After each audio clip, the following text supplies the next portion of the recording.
Bonsoir et merci de nous retrouver pour cette seconde partie d'émission consacrée à l'actualité sartoise. Ce soir, nous recevons en plateau 2 journalistes pour débattre avec nous de cette actualité. Cédric Menuet du Journal des Entreprises et Marc Genetti de Radio Nostalgie. Bonsoir à tous les deux. Bonsoir Marie. Alors, deux sujets ont été, deux et demi, ont été retenus pour le débat de ce soir. L'ouverture au grand public des mosquées, notamment au Mans, et puis le bilan des soldes et l'ambiance du côté des commerçants Manceau, notamment suite à l'ouverture des commerces ce dimanche. Mais on commence avec donc l'ouverture des mosquées, notamment celle de la mosquée de l'Oasis au Mans. C'était ce samedi et c'est dans le cadre d'une journée nationale voulue par le Conseil national du culte musulman. Oui, une ouverture de mosquée donc de l'Oasis au Mans qui a drainé énormément de monde, beaucoup de curieux, des Sartois, des Manceaux, des Sartois, des gens qui venaient d'un peu partout sont venus attirés justement par la promesse de découvrir peut-être un lieu de culte qu'ils n'ont pas l'habitude de voir.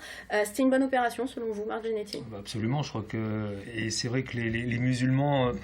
Qui se démarquent de tout ce qui est attentat, tout ce qui est exaction, ouvrent leurs portes et veulent faire découvrir leur religion, leur pratique et la réelle pratique de la religion telle qu'elle est faite dans les mosquées avec des imams qui font ça tout à fait correctement. Et c'est bien que les gens qui ne sont pas musulmans, donc les habitants du Mans et les Sartois, aillent à la découverte de ces religions, de ces pratiques et soient informés par les gens qui connaissent la religion et qui la pratiquent bien de ce qu'elle est réellement et arrête de fantasmer sur tout ce qu'on entend, tout ce qu'ont pu véhiculer les attentats et tout ce qui s'est développé derrière. Seulement une centaine de mosquées ont ouvert leurs portes ce week-end sur le plan national. Il y en a 2500 qui sont répertoriés en France. Est-ce qu'on peut regretter qu'il n'y en ait pas plus justement qui ouvrent leurs portes? Ou alors après tout, ils font bien ce qu'ils veulent, ils n'ont pas à se justifier comme vous le disiez en permanence? Moi je suis plutôt de cet avis-là, qu'ils n'ont pas à se justifier. Je trouve que ces ouvertures de mosquées au public, c'est très révélateur de l'évolution de la société. C'est-à-dire on doit montrer patte blanche en permanence, c'est-à-dire que voilà, on doit s'adapter à la vidéosurveillance, pardon, la vidéoprotection, il faut dire vidéoprotection. Voilà, on a ce côté toujours fichage un peu partout qu'on redécouvre avec les fiches S.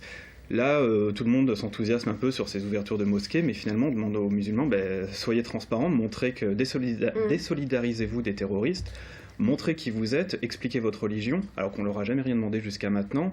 Et le fait qu'on les pointe du doigt, qu'on les mette constamment sous les projecteurs, le fait qu'ils ressentent ce besoin, je trouve ça assez... je pense qu'il pourrait y avoir des raisons d'être assez mal à l'aise pour eux de devoir tout le temps se justifier comme ça, même si effectivement la démarche est très bonne.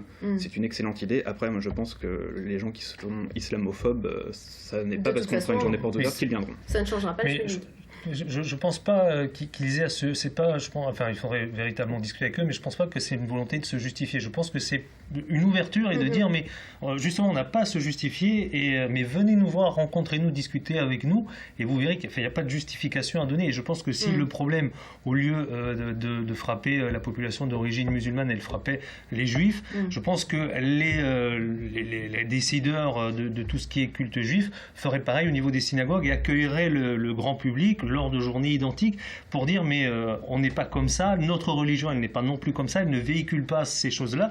Pareil si c'était des chrétiens, je pense que si il y avait des exactions commises par des chrétiens dans certains pays, que les chrétiens de ce pays-là ouvrent les églises en disant mais venez rencontrez-nous, en fait c'est pas une justification, c'est plus un mouvement d'ouverture et de discussion, de dialogue, plutôt qu'une justification de dire mais on n'a rien à se reprocher. Moi je le vois plus comme ça. Est-ce que c'est pas malgré tout symptomatique d'un retour très très fort du religieux et de la question religieuse au sein même de la République française qui par définition est laïque? De toute façon, Malraux l'avait dit, le XXIe siècle sera religieux ou ne sera pas. Donc oui, c'est tout à fait c'est révélateur en fait de la place de cette question qui ne se posait pas, d'une montée du communautarisme et finalement d'une société qui évolue peut-être un peu à l'américaine aussi, où chaque communauté en fait vit un peu en vase clos, donc on n'est plus dans cette espèce de melting pot comme on le disait à l'époque, idéalisé, mais plutôt on catégorise un petit peu, les musulmans restent entre eux. les juifs restent entre eux, les chrétiens restent entre eux, ceux qui sont athées, ils font ce qu'ils veulent. Enfin voilà, il y a un côté un peu cloisonnement de la société qui est en train de monter en puissance. D'où l'importance, comme le disait Marc Genetti, d'ouverture, et d'ouverture notamment de ces journées de fête finalement, parce que c'était une journée de fête, hein, vraiment. Voilà, moi je crois qu'il faut ouvrir les mosquées, mais je crois qu'il faut aussi s'ouvrir les uns aux autres. Il faut pas hésiter à aller les uns vers les autres. Et par exemple, c'est pas uniquement aller dans une mosquée, c'est peut-être aller aussi sur un marché dans lequel on n'a pas l'habitude de se rendre. Je pense par exemple au marché des Sablons, qui est dans un quartier, voilà, et qui est un marché extraordinaire. Super pour les épices, hein, je le dis, voilà, pour les amateurs. mais pour plein de choses. Et c'est là où on rencontre les gens dans un autre cadre religieux, c'est la vie de tous les jours. Et c'est là aussi où on peut rencontrer, discuter, échanger et découvrir des gens et découvrir une culture et des cultures différentes et très très riches et s'enrichir à leur contact. Une info pour finir, la mosquée d'Alonne avait ouvert au lendemain des attentats de manière très spontanée et celle des Sablons devrait suivre. Ils sont en train de discuter de l'ouverture prochaine de la mosquée des Sablons pour les gens que ça peut intéresser. On passe au second sujet, les commerces du centre-ville du Mans qui font un peu grise mine en ce moment. Ils attendaient beaucoup des soldes car 2015 avait été catastrophique pour leurs affaires, jusqu'à moins 30% sur certaines boutiques du centre-ville. Pourquoi, selon vous, est-ce une année noire cette année 2015 pour les commerçants ? Crise économique, situation de la société, on en revient avec, il y a eu les attentats, enfin le Charlie Hebdo en début d'année, puis surtout les attentats du mois de novembre qui ont plombé l'ambiance. C'est vrai que cette période de Noël, on n'avait pas forcément la tête à festoyer, à aller dans les magasins. Il n'y avait pas cette espèce d'euphorie, entre guillemets, qu'on connaît les autres années. C'était pas la même ambiance. Le marché de Noël du Mans, par exemple, on ne pouvait pas le traverser comme avant. Il était fermé pour des raisons qu'on comprend de sécurité. Donc tout ça fait que je pense que la baisse du chiffre d'affaires, ça a eu un sacré impact. Cet après-midi, par exemple, Bernadette Chirac était au Mans, elle a parlé des pièces jaunes. 2015 a été une année où il y a eu moins d'argent donné aux pièces jaunes. On le ressent même dans le caritatif, même dans ces choses-là où les gens donnent, ils continuent à donner, mais moins. Il y a un repli sur soi. Il y a un repli, puis il y a une crise qui pèse. Mais si on parle purement et simplement du centre-ville du Mans, Cédric Menuet, vous partagez cette analyse, il n'y a pas d'autres facteurs qui font qu'à un moment, les boutiques du centre-ville n'attirent plus ? C'est fort possible. Après, on a une offre commerciale sur Le Mans qui est assez énorme en périphérie. Donc, je pense aussi que les gens ont plus tendance à aller faire des achats en sortant de travail, à prendre la voiture plus facilement pour aller justement faire ces zones-là qui sont parfois plus proches de chez elles. Après, je pense que si on demande leur avis aux commerçants, ils vont dire que le tramway, les travaux du tramway, ce sont des choses qui n'aident pas forcément à la bonne tenue du commerce, mais je pense que véritablement, c'est cette surabondance d'offres où on retrouve les mêmes boutiques finalement en centre-ville, on les retrouve également sur les zones périphériques. C'est bientôt, il y a une nouvelle zone de Bénère qui va s'ouvrir, on en parle sans arrêt, en périphérie du Mans. La zone de Bénère avec un Ikea qui est censé être une locomotive, mais c'est inquiétant parce que malgré tout, effectivement, le portefeuille des gens, il grossit pas. Je pense pas que ce soit si inquiétant que ça pour le commerce de centre-ville, mais davantage pour les autres zones déjà. La périphérie est qui sera entièrement quadrillée. Forcément, il y a des zones qui vont souffrir. La zone nord est vieillissante. Famille Village 2, on attend toujours. Donc, au final, c'est plutôt on a aussi déjà des départs d'enseigne. Donc, finalement, on va avoir cette locomotive IKEA, une zone très dynamique, et des périphéries qui vont plutôt se dépeupler, à mon avis. Oui, et puis vous avez le problème du stationnement, qui est souvent souligné en centre-ville par les commerçants. Il y avait un parking gratuit en centre-ville, il a fallu que la municipalité, dans son éternelle lutte contre la voiture, le mette payant, celui qui était derrière les quinconces. Dommage pour les commerçants du centre-ville. Après, il se justifie, on ne va pas revenir sur ce débat-là, mais je pense que l'un des gros problèmes du centre-ville du Mans, c'est aussi son accès, sa difficulté pour se garer. Il n'y a plus de parking gratuit, donc même pour faire des petits achats, hormis si on va dans le souterrain, sous les cinémas, où là, pour la première heure est gratuite, mais tout le monde ne le sait pas. Après, dès qu'on pose sa voiture... C'est pour favoriser le tramway, en même temps. Oui, aussi, bien sûr. Les transports mais en commun... qu'est-ce qui se passe ? Les gens vont à l'extérieur, dans les centres commerciaux, où là, ils peuvent rester la journée entière sans payer. Est-ce que les commerçants savent ce qu'ils veulent, malgré tout ? Parce qu'ils demandent depuis des années aux différentes municipalités, je ne parle pas que du Mans, mais là, pour le coup, au Mans, une ouverture le dimanche. Il y a un décret municipal qui est passé il y a peu. 6 dimanches vont pouvoir être ouverts à l'année. C'était dimanche dernier, le 1er, en pleine solde.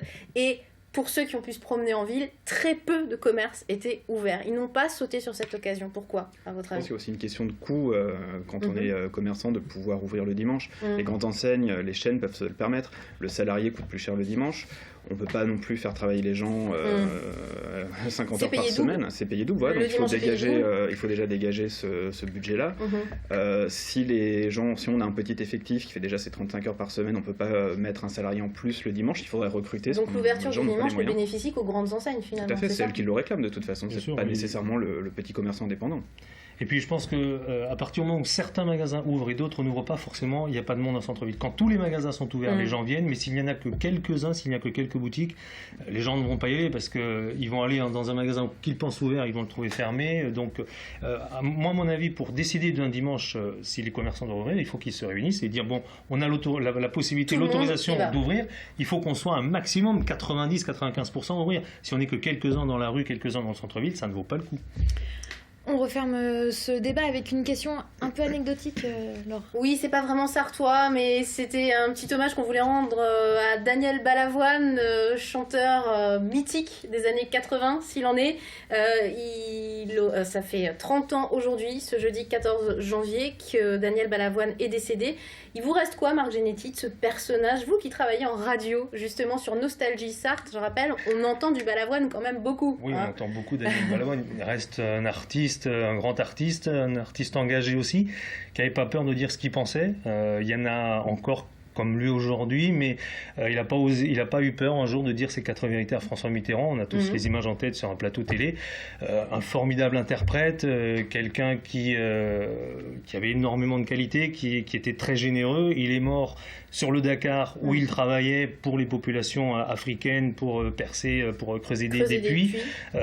Voilà, un grand monsieur à tous les points de vue, artistiquement parlant et humainement parlant. Et pour le fan de musique métal qui est Cédric Menuet, parce que je balance un petit peu quand même.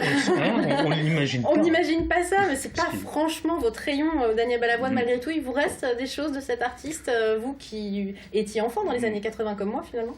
Oui, même un peu plus enfant d'ailleurs, mais non, moi je suis. Non, je trouve que ce qui s'est perdu en cours de route, c'est l'engagement en fait. Aujourd'hui, on n'a plus d'artistes engagés. Ouais. Aujourd'hui, l'engagement, c'est quoi? C'est d'aller prendre un cachet sur les enfoirés pour les Restos du Cœur. Ça se limite à ça finalement, l'engagement des grandes têtes d'affiche françaises. Et aujourd'hui, on n'a plus ces gens.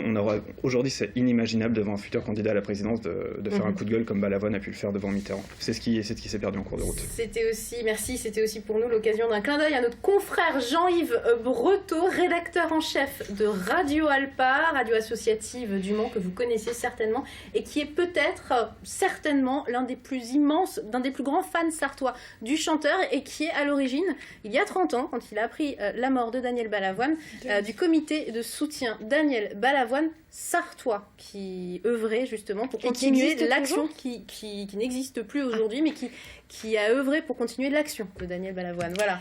Merci Laure, fin de ce débat, merci à tous les trois et merci à vous de l'avoir suivi.